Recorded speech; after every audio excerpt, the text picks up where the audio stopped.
Assalamualaikum warahmatullahi wabarakatuh. Perkenalkan, nama saya Yogi Apriandi, jurusan Pendidikan Bahasa Sastra Indonesia kelas 1A virtual. Di sini saya akan menceritakan dongeng variabel yang berjudul tentang Malin Kundang si anak durhaka. Dahulu kala ada seorang janda yang hidup di perkampungan nelayan pasir manis dan seorang anaknya. Janda itu bernama Mandai Rubayah dan anaknya itu bernama Malin Kundang. Malin Kundang sangat disayangi oleh ibunya dan selalu memanjakannya. Di saat Mandai Rubayah sudah mulai menua, ia jualan kue keliling buat memenuhi kehidupannya dan memenuhi kebutuhan anaknya yang bernama Malin Kundang. Suatu hari Malin Kundang jatuh sakit. Tubuh Malin mendadak panas sekali. Mandai Rubayah pun berusaha sekuat tenaga menyelamatkan Malin Kundang. Berkat kerja keras ibunya, Malin Kundang bisa diselamatkan karena ibunya memanggil sebuah tabib. Setelah sembuh, ibunya semakin sayang kepada Malin Kundang. Begitu pula dengan Malin, ia yang amat menyayangi ibunya. Setelah sudah dewasa, Malin Kundang berpamitan kepada ibunya untuk pergi merantau bersama kapal besar agar bisa merubah hidupnya. Ibunya Malin Kundang, Mandai Rubayah, mengizinkannya dan selalu mendoakannya agar anaknya selamat di pelayarannya dan bisa mendapatkan sebuah pekerjaan agar bisa merubah kehidupannya. Setelah kepergian Malin, hari-hari terasa berjalan lambat bagi Mandai Rubayah. Ia selalu memandang ke laut dan mendoakan anaknya agar selamat dalam pelayarannya. Mandai Rubayah selalu menanyakan kabar Malin setiap ada kapal besar yang merapat. Namun jawaban dari nahkoda dan awak kapal tidak ada yang memuaskannya. Malin pun tidak pernah menitipkan barang atau pesan apapun kepada ibunya.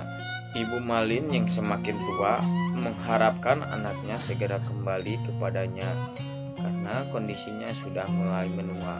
Setiap malam, Ibu Malin selalu menghayal dan menceritakan sebuah percapakan bahwa ibu ini sudah tua. Malin kapan pulang?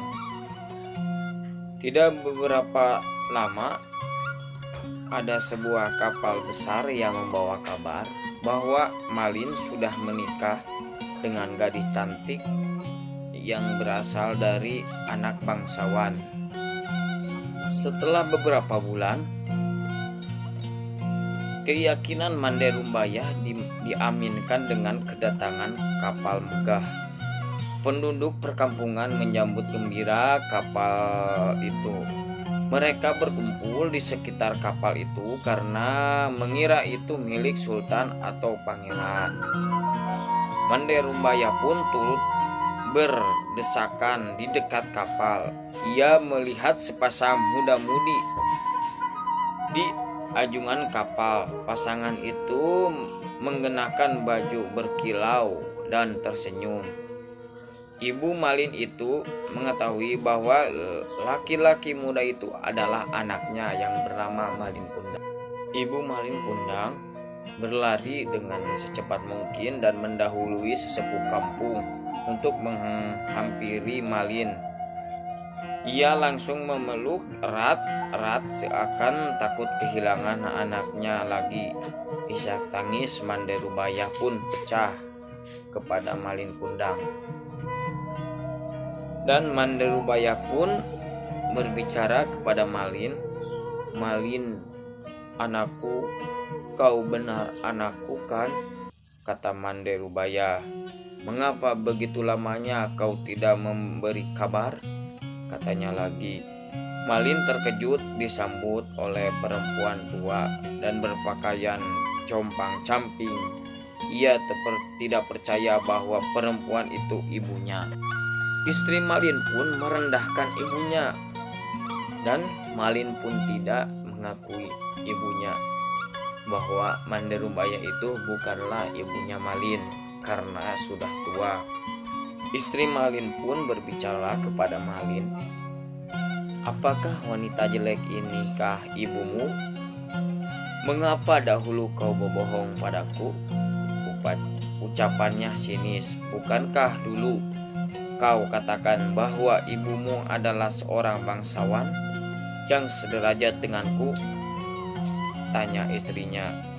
Setelah Malin mendengarkan perkataan istrinya, Malin pun mendorong Manderumbaya hingga terguling ke pasir. Ibu Malin pun tidak percaya akan perlakuan anaknya. Ia jatuh dan berkata, "Malin, Malin, anakku, aku ini ibumu. Nah, mengapa kau jadi seperti ini, nak?" Malin pun bersikap kasar kepada ibunya dan langsung meninggalkan pantai air manis itu dengan seorang istrinya. Malin Kundang pun berbicara di atas kapal, "Hai perempuan gila, aku bukan anakmu. Ibuku tidak seperti engkau, melarat dan kotor," kata Malin kepada ibunya. Manderumbaya pun pingsan ketika ia tersadar. Pantai sudah sepi dan kapal Malin pun sudah pergi menjauh. Setelah kepergian kapal Malin, Manderumbaya juga tersadar dari pingsannya dan berdoa dengan pilu. Cuaca pun tiba-tiba berubah setelah Manderumbaya berdoa di tepi pantai.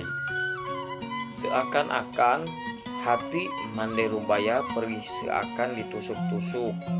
Ia tak menyangka anak laki-laki kesayangannya tega kepada ibunya sendiri. Ia menengadahkan tangan ke langit dan berdoa dengan hati pilu, "Ya Tuhan, kalau memang dia bukan anakku, aku maafkan perbuatannya tadi. Tapi kalau memang dia benar anakku yang bernama Malin Kundang, aku mohon keadilan-Mu. Ya Tuhan," ucapannya pilau sambil menangis. Tiba-tiba cuaca di tengah laut yang cerah menjadi bergelombang dan menjadi gelap. Hujan lebat pun turun, badai dan petir menghantam kapal Malin Kundang yang sangat besar.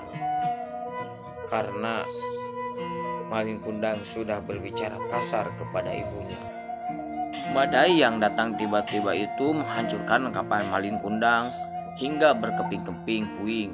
Kapalnya terbawa sampai ke pantai. Pagi harinya terlihat puing kapal Malin Kundang yang terdampar telah menjadi batu. Tubuh Malin Kundang pun turut menjadi batu. Ia dikutuk oleh ibunya karena durhaka. Di sela-sela batu, ikan teri, ikan belanak, dan ikan tenggiri berenang. Ikan itu berasal dari tubuh istri Malin yang mencari suaminya. Sekian cerita singkat saya tentang Malin Kundang. Mohon maaf bila ada kesalahan. Assalamualaikum warahmatullahi wabarakatuh.